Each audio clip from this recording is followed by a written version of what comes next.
We'll hear argument this morning in Case 11-5683, Dorsey versus United States, and 11-5721, Hill versus United States.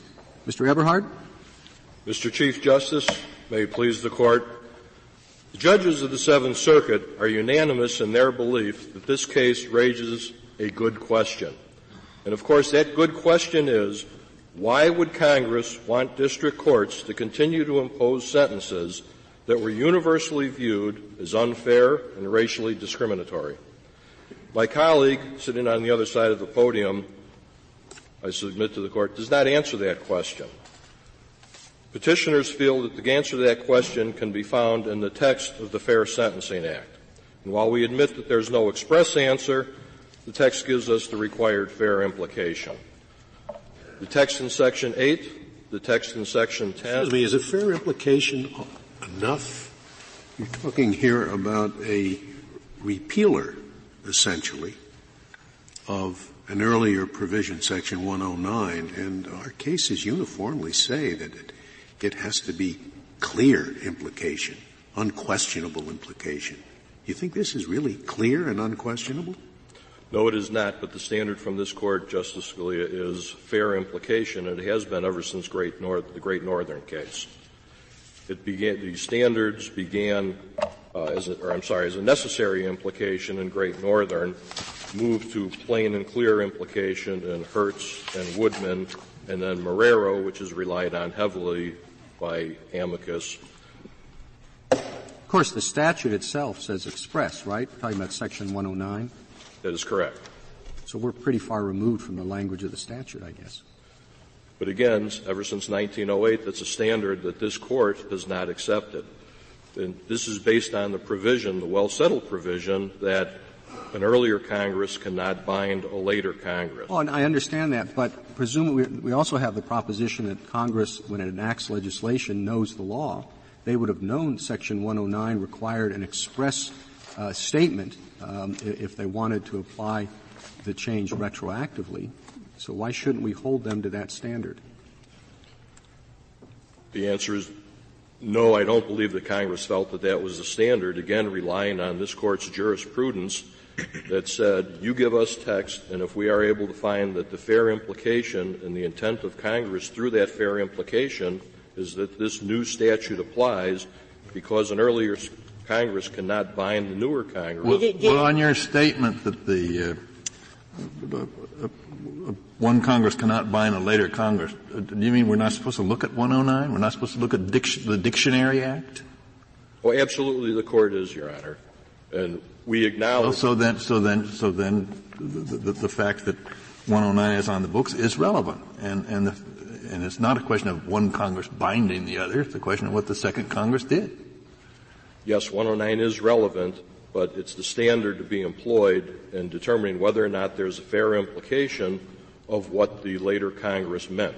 I'm really troubled by fair implication. Right. Justice Scalia? How many cases do you have that say fair implication as opposed to quite a few that say clear and unquestionable implication?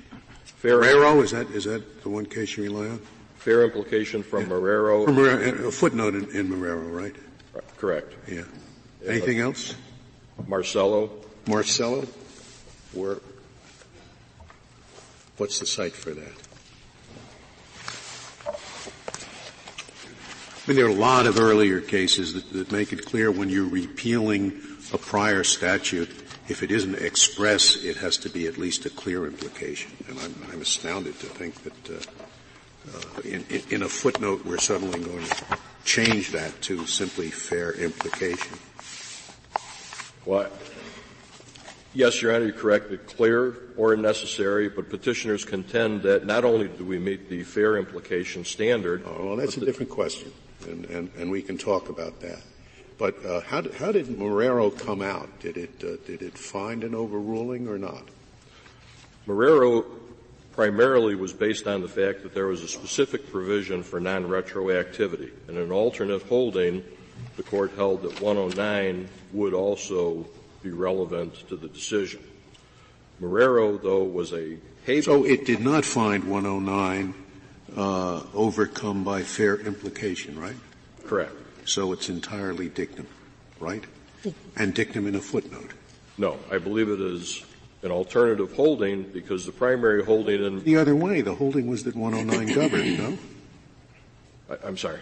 I thought you said the holding was that Section 109 governed, that it had not been repealed.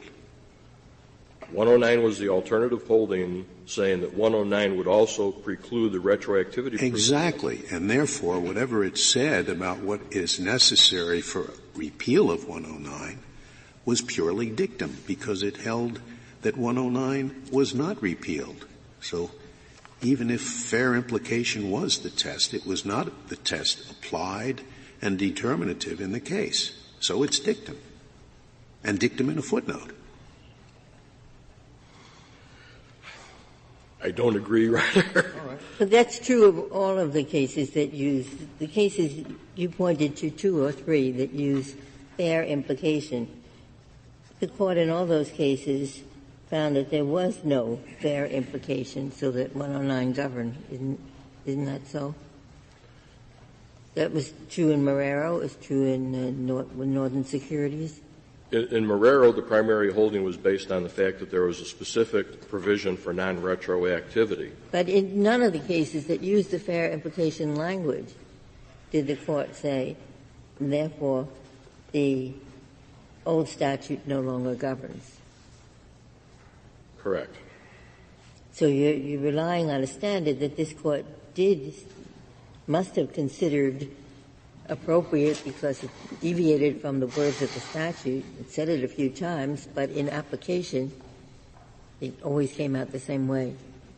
Well, in application, when the court applied this in Marcello, when they were weighing the language of the Administrative Procedure Act as opposed to the language of the Immigration and Nationality Act, I think the court made clear, as it went through the statute there, that there was a fair implication, and then once you get to the point of fair implication, that necessarily means that there is some kind of an ambiguity, and then the court followed up saying that we then did look to the legislative history, and the legislative history backs up the implication that we did find. But that was not true of the 109 cases. You don't have a 109 case that said the standard is fair implication, and therefore the old statute is not enforced. Directly, I don't believe so. Do you think that if we stick to the language of the statute, if we are indeed looking for an express provision, do you agree that there isn't any here? We agree that there is no express provision, but obviously we also contend that going back to the proposition that an earlier Congress cannot bind the later, that standard has been rejected, even though argued by my colleague to my left, that is no longer the standard ever since. I'm not sure he's arguing that. I think he acknowledges, as our opinions say, that it can be done by implication, but it has to be clear and unmistakable implication. I think that's the position he's taking. Anyway, you want to tell me why this is clear and unmistakable? When you look at the language of Section 8, when Congress has mandated the Sentencing Commission to use their emergency authority to achieve consistency with other guideline provisions and applicable law, it makes clear that Congress meant this needs to take effect as soon as possible. Congress even said, as soon as practicable and no later than 90 days. This would be meaningless, actually, with regard to the individuals who were in this pipeline to be sentenced, because there would be so few individuals who would be arrested, charged, convicted, and sentenced within that 90-day period that Congress could only. Well, there might be few, but assume that you're drafting this legislation and you want it to apply only to defendants who commit an offense after the enactment of the Fair Sentencing Act. But you also want to do everything that you reasonably can to make sure that when the very first one of those defendants comes up for sentencing, there will be new sentencing guidelines in effect that are geared to the new lower mandatory minimums rather than the old sentencing guidelines in effect. Would you not provide that would you not require the Sentencing Commission to act as quickly as possible to get the new sentencing guidelines out? No. No? You would say, take your time, and it doesn't matter if a few defendants who commit the offense after the enactment of the Fair Sentencing Act come up and they're subjected to the old, soon-to-be obsolete sentencing guidelines? No. I think it's clear that the average time from charging to sentencing is going to be at least 11 months. In a case where a defendant goes to trial, it's going to be much more than that. So there really need to be no rush on the part of Congress to condense this down into 90 days. They could go through their usual 120-day or 180-day procedure, submit these to Congress, wait for approval or disapproval, and things like that. Are we just supposed to assume that Congress knows that? I mean, if you'd asked me how long is the usual time from conviction or, arrest to conviction, I wouldn't know if it's closer to 90 days or 11 months. I think we do, Mr. Chief Justice, that we have to know that Congress Congress knows that because these are the individuals who drafted the Sentencing Reform Act. Well, right, but and we assume Congress knows the law. I don't know that we can readily assume they know details such as that and evaluate their. What would your position be if the Congress said, do this as soon as practical, but in any event no later than 8 months from now?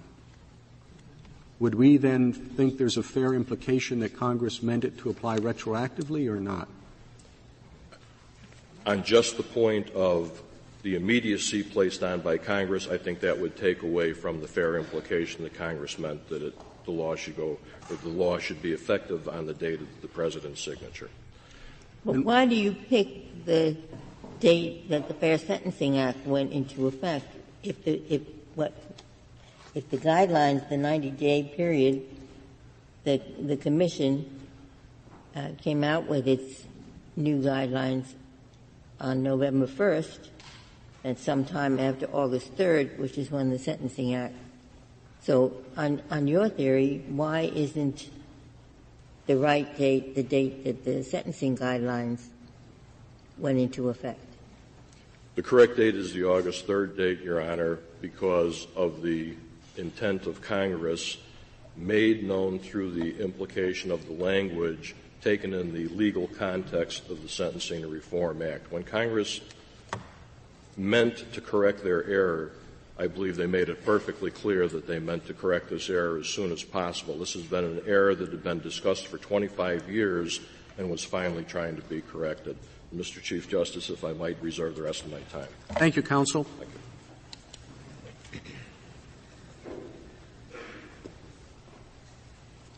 Mr. Dreeben. Mr. Chief Justice, and may it please the Court.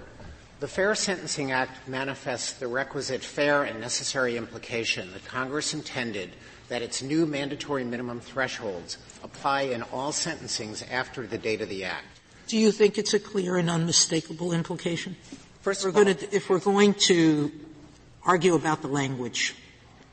I do, Justice Sotomayor, although this Court has not used the words clear and unmistakable to describe what it takes to overcome the presumption by Section 109. Well, generally the word express incorporates clear. There's no dispute here, I don't think, that there's a lack of an express statement in the Act. But so why doesn't that defeat your case? Well, as Justice Scalia explained in his concurring opinion in Lockhart versus United States, one Congress cannot impose standards of how another Congress is to enact legislation. The subsequent Congress is free to choose how it will express its will in the language or structure that it sees fit. And I'd like to give an example. Well, so then we ignore the Dictionary Act? No, of course not, Justice Kennedy. And we ignore 109? No. It provides a background presumption that overcomes the common law rule of abatement, under which if Congress had amended a statute, all prosecutions under the prior statute would be deemed to be a nullity, and they would. Why doesn't that bring us right back to what 109 says?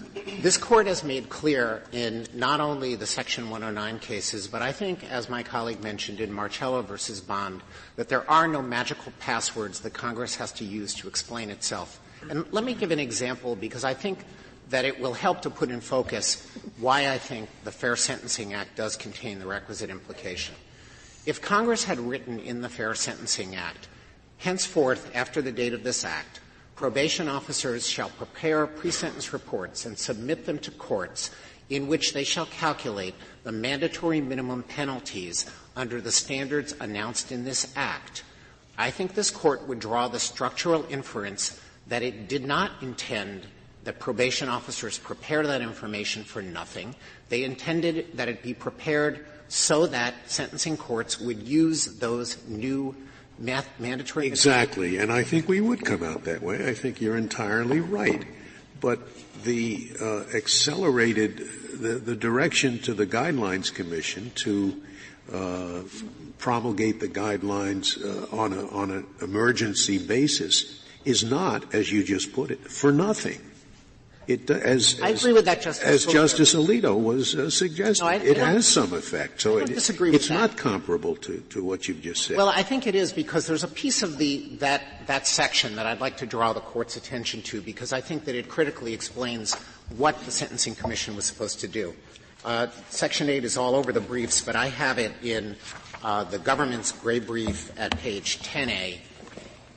This is the section that directs the Sentencing Commission to promulgate new guidelines and to exercise its emergency authority, and I'm going to quote here, to make such conforming amendments to the federal sentencing guidelines as the Commission deems necessary to achieve consistency with other guidelines provision, and here's the critical phrase, applicable law.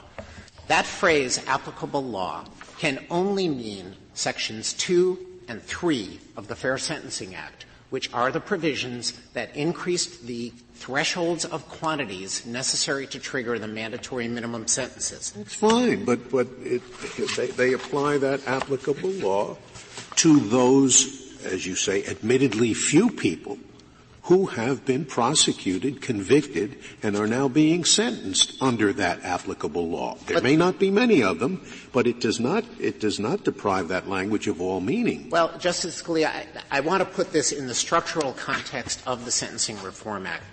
The Sentencing Reform Act directs courts to apply the version of the sentencing guidelines that is in effect on the day of sentencing.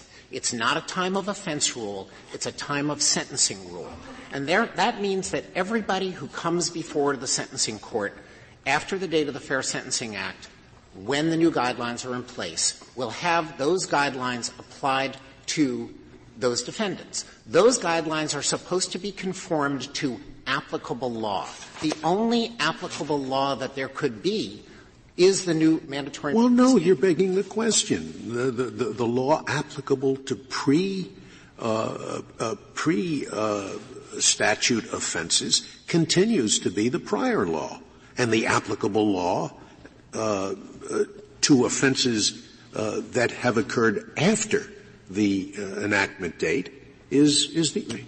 But that would mean, Justice Scalia, that the guidelines would not be conformed to applicable law for the defendants who were sentenced after the FSA. They would be conformed to inapplicable law. And Congress knew when it set up Section 3553A that the guidelines that would be applied are the ones that are in force at the time of sentencing. So why 90 days? I mean, the Commission basically just took the ratio under the new Act and applied it, didn't they? Throughout. They took the mandatory minimum formula that had been changed and changed it throughout the sentencing provision. Well, it was a little bit more complex than that, because what the FSA did was two things. It lowered the mandatory minimums by increasing the crack thresholds, and it targeted role in the offense of the defendant for increased sentencing and mitigating factors for decreased sentencing. And the Commission had to translate that into new guidelines. It acted quickly. It was told to act as soon as practicable. It was entirely possible under the statute, and probably would have been desired by Congress, that new guidelines would have gone into effect on August 4th. At that point, the only people in front of the sentencing court would have been pre-FSA offenders. But how many are we talking about? Say, a 3-month period. How many people commit? Most people, everybody pleads guilty. They're caught quickly. Not necessarily. I know not necessarily. That's why I want your estimate of how many we're talking about. Well, roughly speaking, there has historically been about 5,000 crack offenders a year. So that means that Now, how long historically, roughly, if you know? does it take from the time the person is caught till the time he's sentenced, when he pleads guilty? We put in the brief the figures from the Administrative Office of the U.S. Courts, which indicate that the median figure is around 11 months. But 11 months. But, yes. but how many of you see what I'm trying to get at. I'm trying to get at a guess, if you like, of how many people we're talking about. The two numbers that I can't find in the briefs are roughly, if your opponent is correct, and it only applies to new people, this thing, that's the applicable law. In other words, you're assuming the answer in your answer to Justice Scalia. You're assuming the answer. I haven't heard an argument for it, except that there are very few people that his interpretation or the opposite interpretation would catch. And how many are there? I'm reluctant. About. Guess. I mean, is it more like 10 or is it more like 50? Is it more like 100? Well, let me put Can it you make this a way, guess at all? Justice Breyer. All right, I think that there will probably be thousands of crack defendants who will be sentenced under the old mandatory minimums that Congress repealed because they were perceived as being racially disparate and unfair. That isn't obviously what I'm trying to get at. Well, you see what I'm trying to get at, I guess. I don't think that Congress balanced numerically. No, but you're saying it would be absurd to think that this Section 8 has to do only with prior the pre-enactment offenses. Absurd. All right? If there's just likely to be one person, I tend to buy your absurdity argument. If there's likely to be 500 or 1,000, I'm much less certain. I'm not making an absurdity argument, Justice Breyer. The argument that I'm making is that when Congress directed the Commission to conform the guidelines to applicable law, the only applicable law that it could have had in mind. No, that argument, of course, they could have had both in mind. They could have had applicable law for the new people is our new statute. Applicable law for the old people, you don't need any amendment. We're not talking about that. Just apply the old law. But they don't. That makes perfect sense. But the Sentencing Reform Act, it doesn't make perfect sense because the Sentencing Reform Act is set up to apply new guidelines to people based on date of sentencing. New guidelines to what people? That's the issue. Everybody. If it's only you're making the question again. No, I if don't it's think if so. it's only to people who've committed their offenses after that act, then you have one set of applicable guidelines for those people, and you leave in effect for people who committed their offense before the enactment date the prior guidelines. I don't think there's anything necessarily implied by this provision to the effect that there is only in the future one set of guidelines applied. One guideline fits all. I don't think that's. Let me refer to the statute because the statute answers this question differently than the way Your Honor has assumed it works. Okay. On page 30A of our appendix, we reproduce section 3553A. And 3553A4 establishes that when 39A. Sorry about that. The Sentencing Reform Act provides that the applicable set of guidelines that will be applied are those that are in effect on the date that the defendant is sentenced. This is 3553A4A little 2.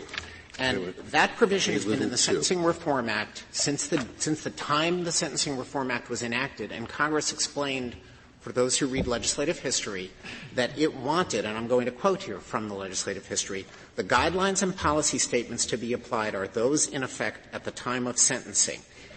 Congress's reason for that was it wanted the most sophisticated statements available that will most appropriately carry out the purposes of sentencing. And to impose a sentence under outmoded guidelines will foster irrationality in sentencing and would be contrary to the goal of consistency in sentencing. What is Section 3742G, which is that provides that if a case is reversed on appeal and sent back for resentencing, the original set of guidelines that were applied at the date of the initial sentencing shall be used. It's an exception to the general rule. Could I ask you this about your argument? Because I do think the one you're stressing now is a good argument and your best one. But what troubles me is that an earlier bill, H.R. 265, which contained a provision that says there shall be no retroactive application of any portion of this Act, contains the very language that you're stressing now. So how do you reconcile that? Well, first of all, Justice Alito, what that bill would have done is postponed the effective date for 180 days so that there could be synchronicity between the guidelines and the new mandatory minimums.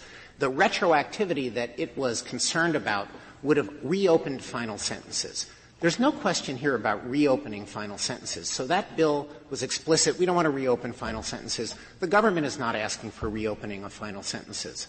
No, I understand that, but wouldn't you want the problem that you're maybe I understand your argument to be that the language you're stressing now will mean, if this applies only to post-enactment offenders, that there will be defendants who will be sentenced to under the old mandatory minimums, but the new guidelines. Correct. Would that not clearly occur under H.R. 265? No, I don't think so, because that bill was designed to postpone the effective date for 180 days. I think everyone in Congress understood that these guidelines had undermined the credibility of the criminal justice system for years. The Sentencing Commission had 4 times submitted reports to Congress that bemoaned the fact that they were not only inconsistent with the purpose of the sentence. That's very nice, but let's talk about text, not what about the emotions of Congress.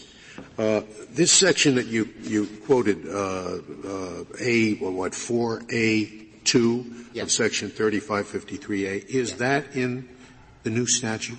No. That's part of the Sentencing Reform Act from the beginning of the guidelines.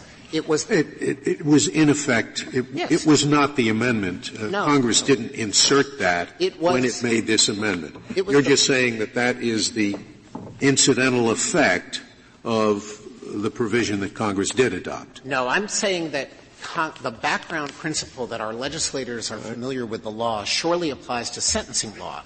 And Congress understood that once the new guidelines were in effect, which it wanted to happen as soon as practicable, they would be applied to all defendants in the system based on time of sentencing, not time of offense. And it wanted those guidelines to be conformed to applicable law. And it is very strange to say that it wanted new guidelines in effect to be conformed to inapplicable law, such that there would be the incongruous result that the new guidelines that finally fixed this egregious problem in the criminal justice system would be irrelevant for many defendants because they would still be living under the 100-to-1 racially disparate effect Mr. of Driven, the guidelines. Almost any law that repeals a prior penalty is doing so because the legislature determines that that prior penalty is unjust in some way. Because why do you eliminate a penalty unless you think it's necessary to do so and that it's unjust or unjust in some way? So what makes this repeal particularly different? So that the exception doesn't swallow the rule, because you can argue in almost any situation that the repeal is of something that's unjust. Mr. Chief Justice, may I answer? Certainly. Justice Sotomayor, what's unique about this context is that there's a confluence between the way that the guidelines treated crack and the way that the statutes treated crack. And for years, the Sentencing Commission had said, we can't fix this problem with the guidelines alone. We need the help of Congress to alter the mandatory minimums. And once you do that, give us emergency authority so that we can put new guidelines into place that will work hand in glove with the new mandatory minimums, as the Chief Justice explained, so that all defendants who come before the court will not be subject to the discredited crack policy that Congress had repealed. Thank you, counsel. Mr. Estrada?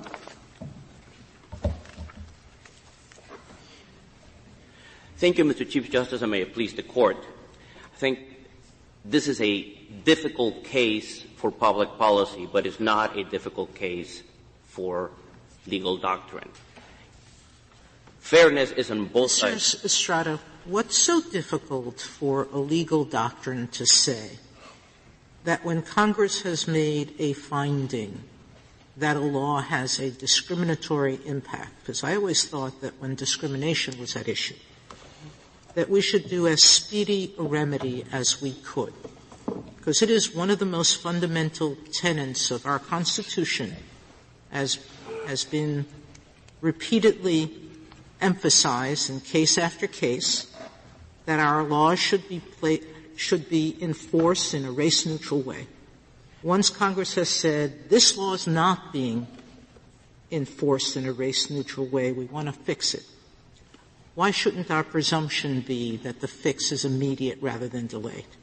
Because I think it would be wrong to assume that the passage of the Act reflects Congress's confession of intentional discrimination. I think it does recognize that there were members of Congress that had concerns about the disparate impact of Mr. law. Scott, I've been a judge for nearly 20 years, and I don't know that there's one law that has created more controversy or more discussion about its racial impact than this one. Absolutely. I don't think there is any other law that had as much conversation about its racial implications than this one. Justice Sotomayor, that is absolutely right.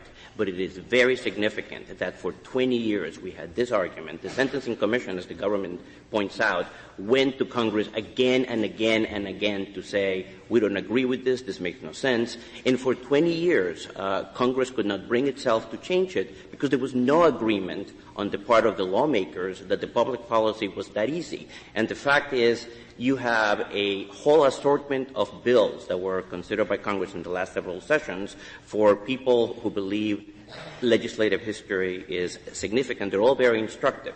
Most of them did a variant of the same thing. Most of them have very identical language, even some of the language that's at issue here. They had different proposals. There was one for 20-for-1, another one, there were many 1-to-1. It was clear that Congress could not bring itself to an agreement as to what the right answer was. Mr. Scott, I mean, that's true, that it took Congress a long time to decide to do this.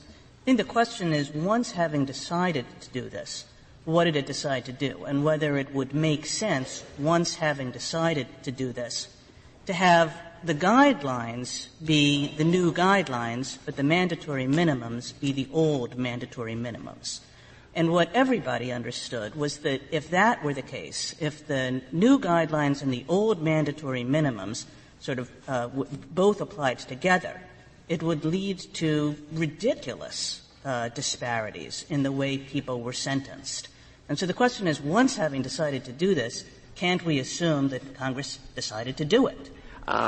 No. Let me give three answers to that. I think, one of the fundamental points here is that a premise of the law is to treat like people alike. And people who committed the same offense on the same date and may have done so with each other, we would expect to get comparable punishment if they are comparably situated as for criminal history.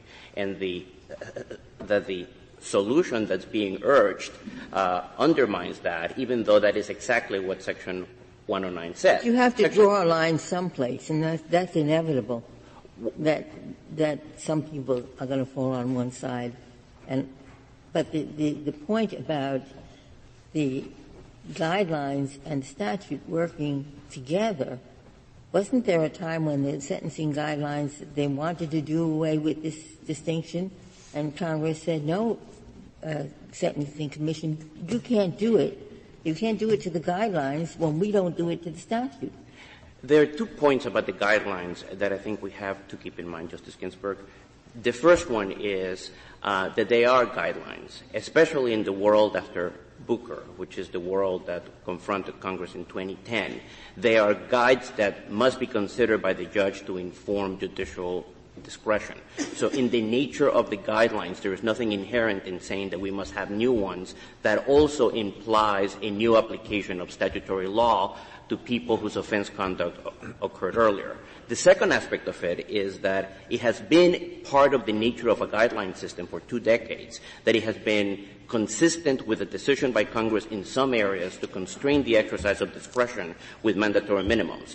And this Court has recognized that in multiple occasions, in Kimbrough, in Neal, in DePierre, any number of cases. And the guidelines themselves in Section 5G1 recognize that the mandatory minimum may trump a lower guideline. So when you have a long history in 2010 of rulings from this court acknowledging, as you said in your opinion in Kimbrough, that this may lead to cliffs, etc., and you also have a recognition by the Commission itself that they have to integrate this reality of sentencing law into their own guidelines, there is very little basis for an inference that Congress, in providing new guidelines, would have contemplated that the effective date of the law would change. But Congress did say, Sentencing Commission, you conform your new guidelines to applicable law. The applicable law has got to be the new law, because if it were the old law, there's nothing to conform. There's nothing that they need to change. It's only that this Section 8.2 makes sense only if the applicable law is the new law. Otherwise, the Commission doesn't have to do anything to achieve consistency. Justice Ginsburg, I am prepared to admit for purposes of this case, and I think it's probably the right answer, that Congress intended that the guidelines had to line up with the penalties of the FSA. The question is cui bono, for whose benefit? And Congress clearly contemplated, for some of the reasons that you outlined, that the system in the change in the statute would not do any good for people coming to be sentenced 6 months later if they still had higher guidelines. But much has been said here today about the 90-day window. The 90-day window is irrelevant.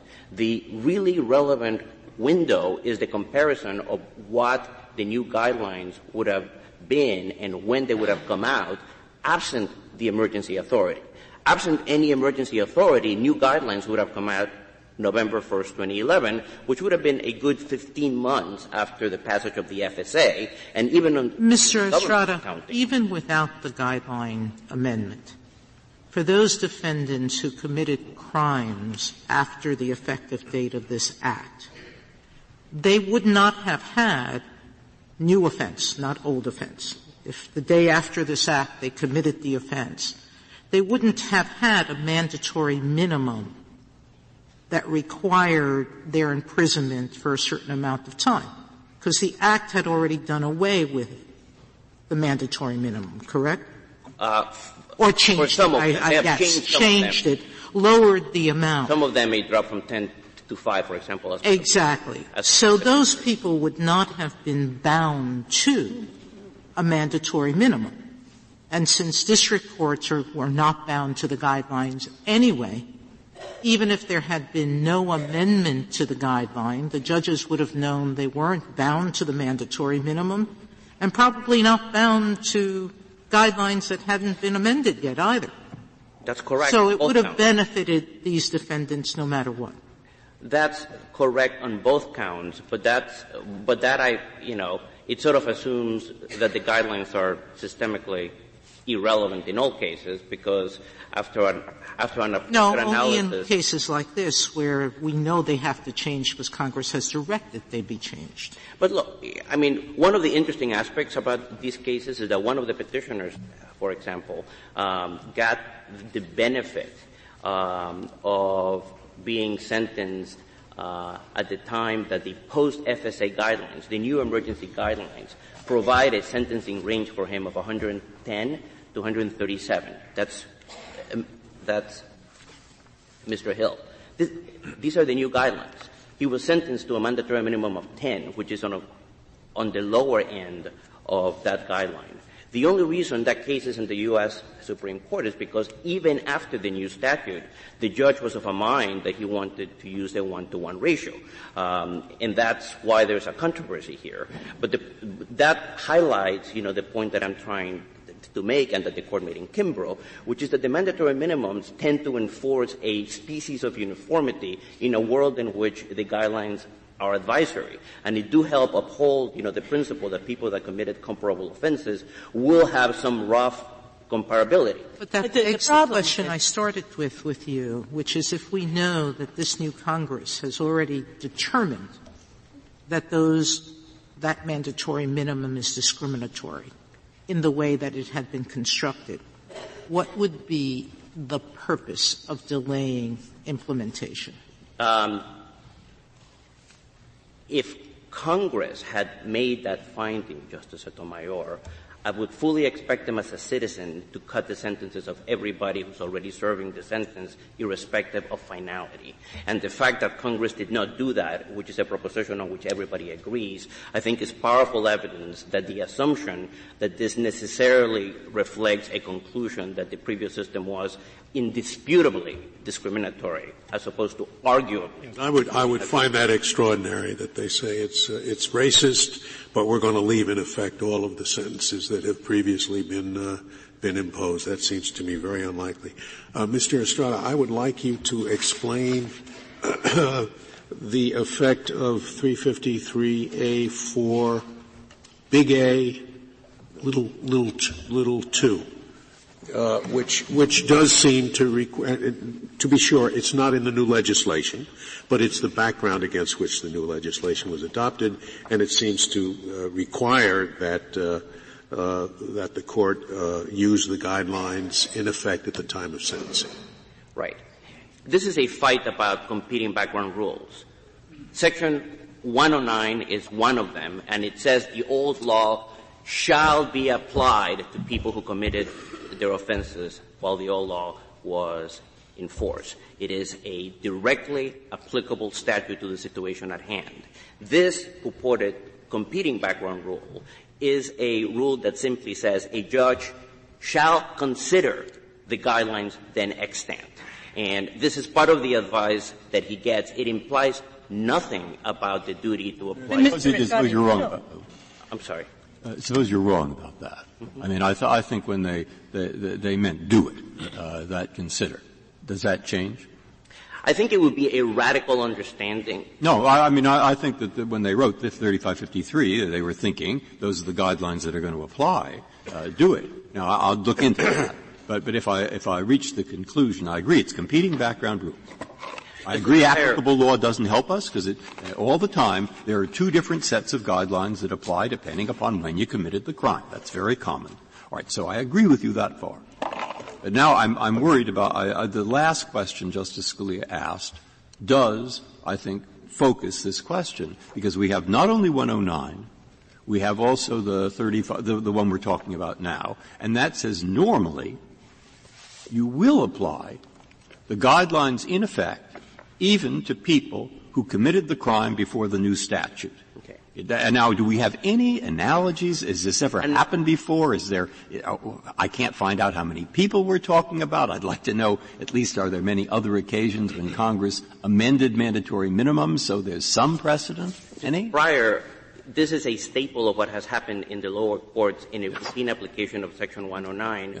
My best example, and please do not think I'm pandering, is a case called U.S. versus Smith from the Second Circuit, which was authored by then Judge Sotomayor. And it was a comparable case in which Congress had dropped the severity of a penalty. Yeah. It had to be, the penalty that deals with supervised release. And Congress had gone from a world in which a violation of supervised release had to be subject to a mandatory sentence to a world in which the statute had been changed to say that it was up in the discretion of the judge. By the time the offender came to court, he had violated his supervised release. And his argument, which is actually a lot more plausible than this one, was that before he violated, the law had changed, and he was now, in effect, coming to the court for a new sentencing, which is exactly analogous to this. The Second Circuit had no trouble in saying that a routine application of Section 109 killed that claim because the offense was considered completed at the time it was committed. And therefore, this was a claim that simply was not tenable in light of the language of Section 109.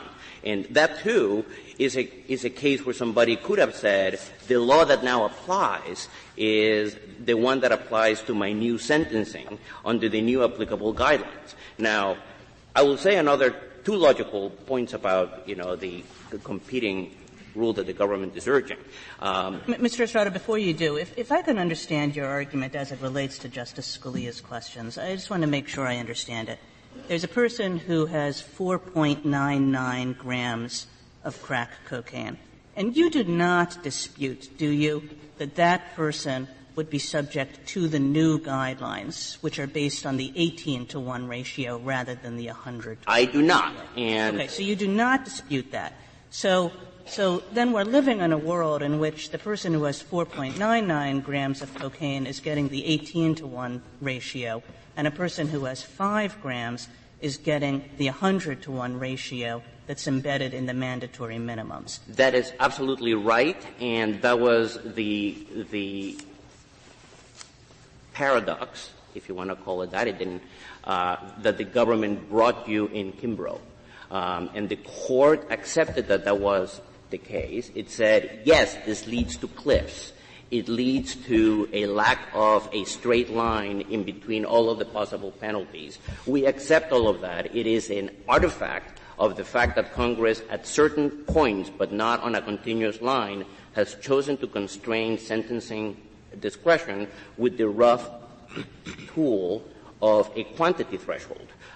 It is all set out in the Kimbrough case. Now, when Judge Easterbrook talked about this anomaly, and he, of course, adopted the position that you adopted, but he just said, look, there is no earthly reason for this. It's just that we can't find a clear enough statement in the statute. I guess the question I would ask you is, can you do better than Judge Easterbrook? Can you find an earthly reason for why Congress would have wanted to create this weird halfway system in which if you have 4.5 grams of cocaine, one rule applies, but if you have 5 grams, another rule applies? I don't think that that's what he found inexplicable. I think the whole notion of changing it up to a point was more what he's saying. I can think that Congress has at least the rational reason that the court ascribed to the system in its post-Booker way at the top of page 108, I think, in the Kimbrough case, where it is that now that we have a system in which so much depends on the discretion of the individual sentencer, it is actually salutary to have a few points of confluence that work as an enforced, although rough, uniformity in the sentences of comparably situated offenders. But the government is arguing, and the petitioner is arguing for a uniform rule. It's the rule that the time of sentencing controls. Right. So the uniformity doesn't quite answer unless I misunderstood. No, I think that they are competing visions of fairness and of uniformity in this case, Justice Kennedy. I am trying to hold, the government to the one they had in the McNeil case last year, because the identical argument was made to them on the other side, that it was somewhat irrational to apply the better sentence to the person one day later versus the person one day earlier. But Justice Kagan's question concerning what interest is served by your position has particular force when we're talking about the sentencing judge. The hardest thing is, as we know, in the judicial system, one of the hardest things is sentencing. And you're saying that a sentencing judge who knows the law has been changed, who knows the law has been criticized, is nevertheless bound to determine that it's fair for this person to be sentenced to the longer term. That's very difficult position to put the judge in. Now, I'm sorry. Go ahead.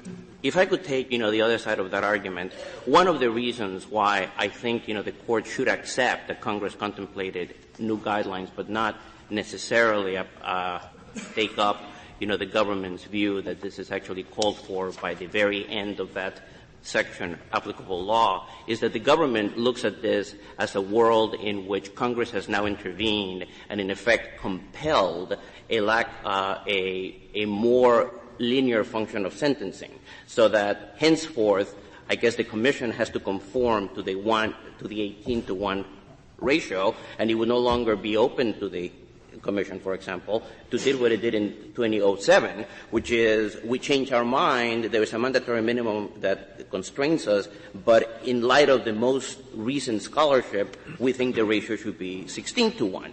And one of the reasons why I am reluctant to urge you to accept, the government's construction, which I can see how they will be helped by in future cases, is that I think it's very implausible for Congress to have considered this, as they say, the centerpiece of the statute and have it be the last dependent clause of Section 8. Wait, this is, just tell me if maybe the light is dawning and maybe I'm just at the same question Justice Kagan asked. Think of before the statute. There were two sets of people.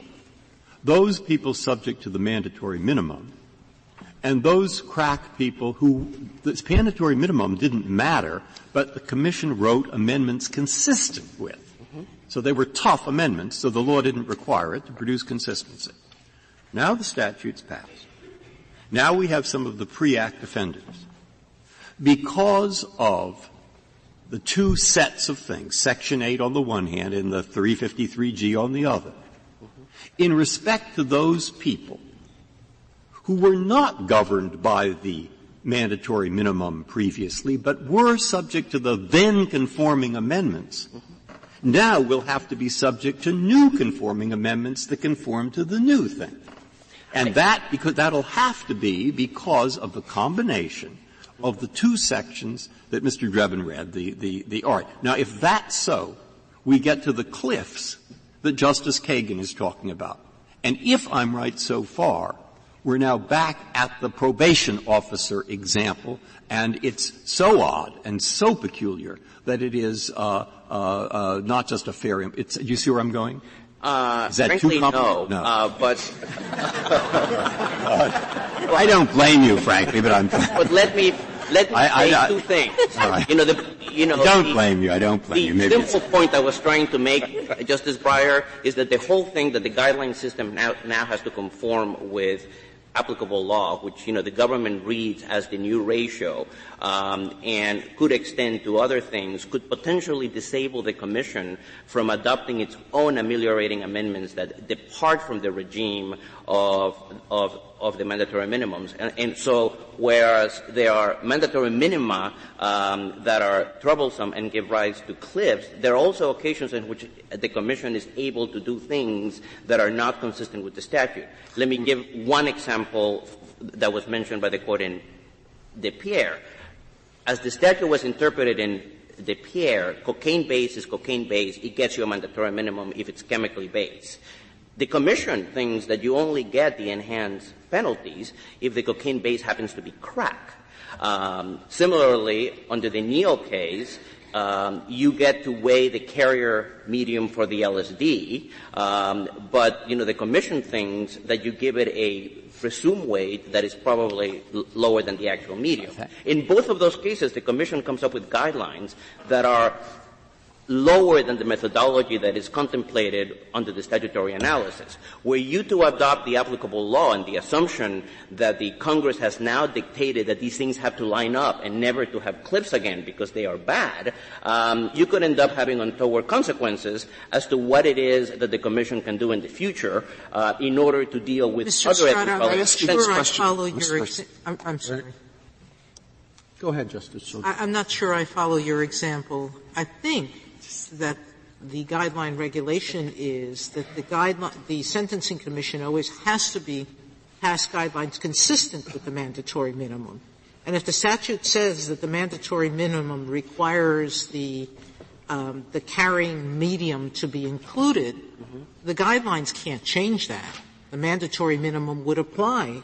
For purposes of the mandatory minimum, but not for the sentences in between. But the defendant, I don't know that I know of one guideline scheme that changes whatever Congress has statutorily required. I just gave you two examples.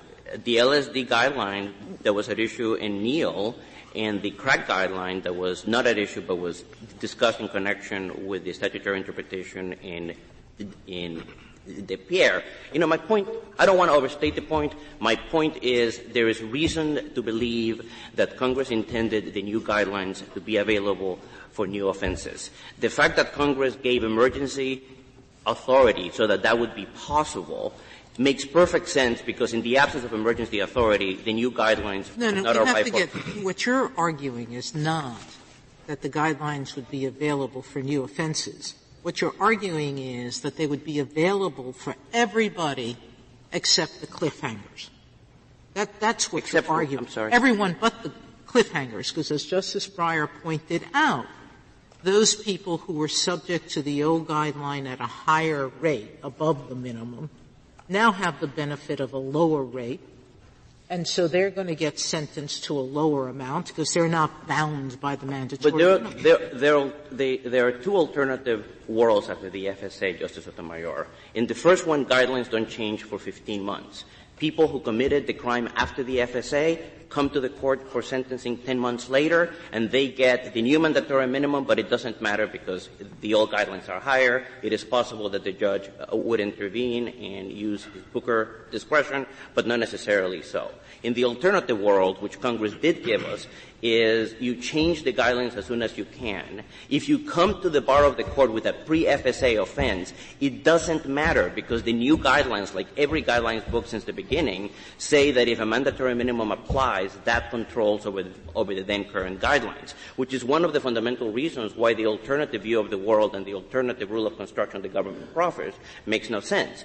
As a pure statutory construction matter, and for those members of the court who give weight to legislative history, I will point out that the emergency authority section that the government thinks is dispositive in this point was in every version of this bill. Senate 1711, Senate 1383, the House versions that they cite, even when those statutes, as Justice Scalia pointed out, Justice Alito pointed out earlier, provided an effective date for the new statute of 6 months hence. Well, along those lines, could I ask you this question, which is intended to explore the issue whether the argument about bringing the guidelines into consistency with applicable law doesn't assume the answer that that one attempts to get from it. Suppose the Fair Sentencing Act said expressly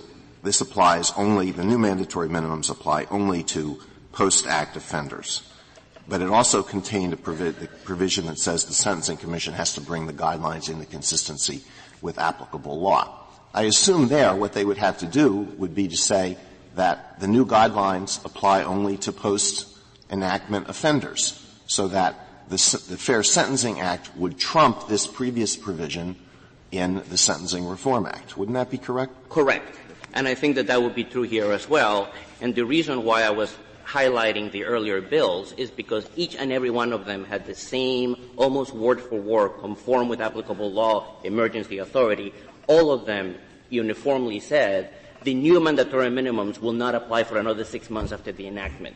As a logical proposition, if Congress thought that the identical language made sense to bring the guidelines into conformity with a law that would not kick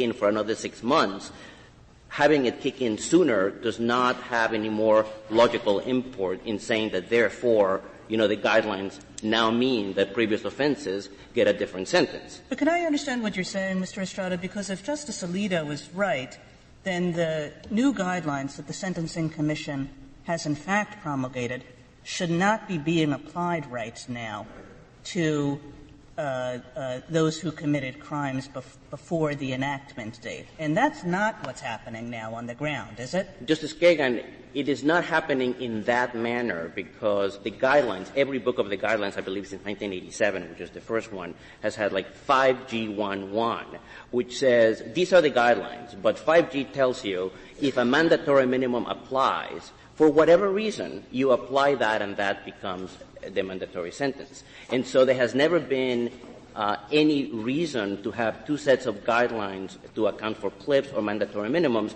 because every guidelines book has had a built-in solution to that problem, which is we understand that there are cliffs We understand that there is a world of mandatory minimums. We can't fix those. This is our guideline sentence. If somehow, for some reason, because it occurred, before or whatever, there is a mandatory minimum that applies, the guidelines say the mandatory minimum becomes the guideline sentence. So in that sense, a Congress that knew the law would understand that saying you have to have new guidelines had no logical force in saying that therefore the effective date of mandatory minimums or any other factor that bore on the application of mandatory minimums would be changed. Thank you, Mr. Estrada. Mr. Eberhard, you have 3 minutes. Thank you, Mr. Chief Justice. May it please the Court. Obviously, this Court recognizes the difficulty of those district court judges sitting and asking themselves, what do I do with this defendant as opposed to another defendant? And after listening to my colleague, Mr. Estrada, I still have to ask the Court to consider the question that the Court has been asking. What possible reason could Congress have to want a district court judge to have to sit back 5 years after the date of enactment of the Fair Sentencing Act and impose mandatory minimums that everyone agrees at this point are racially discriminatory? Of course you could say that about any statute that runs afoul of Section 109. I mean, that's what Section 109 says. Even though we have decided that this old law is bad and that the penalty should be lesser, even though we've decided, when we do that, you continue to apply the bad old penalty to people who committed the crime before the amendment. Isn't that what 109 says? It can be, but as Justice Sotomayor recognizes, there has never been a situation such as this basically in the history of criminal law and criminal law sentencing in our I imagine you'd find disagreement with that. You know on the other side, if there, as a matter of fact, in the year that these took effect, think of the sentences that were not governed by mandatory for crack, not governed by the mandatory minimum. Did the guidelines provide, let's call it a low sentence, disproportionately low? Congress ultimately felt that they did, yes. And did they change those non-mandatory part when they wrote new ones? The guidelines changed in different respects with regard to different amounts. The new guide. I'll look it up. I suggest the Court, and we admit that 109 has to be considered in the case, but I think to find what was really meant by Congress, after the Court looks to Section 109, the Court does have to look to the 3553 sentence, or 3553 section, that makes it very plainly clear, ever since the Sentencing Reform Act, that the date of sentencing clearly is the important date as opposed to the date of the commission of the crime. All those arguments have nothing to do with the provision about the Sentencing Commission supposed to act quickly or any of that, right? Your argument is what rational reason could Congress have had to, given the urgency of the problem, the seriousness, why wouldn't they have wanted the provisions to apply as you urge they should? But it goes hand in hand with the mandate from the Sentencing Commission to put the new guidelines in place as soon as practicable, as well as provisions of Section 10. Thank you very much. Thank you, Mr. Eberhard. Mr. Estrada, at the invitation of the Court, you've briefed and argued this case as an amicus curiae in support of the judgment below. You've ably discharged that responsibility, for which the Court is grateful. The case is submitted.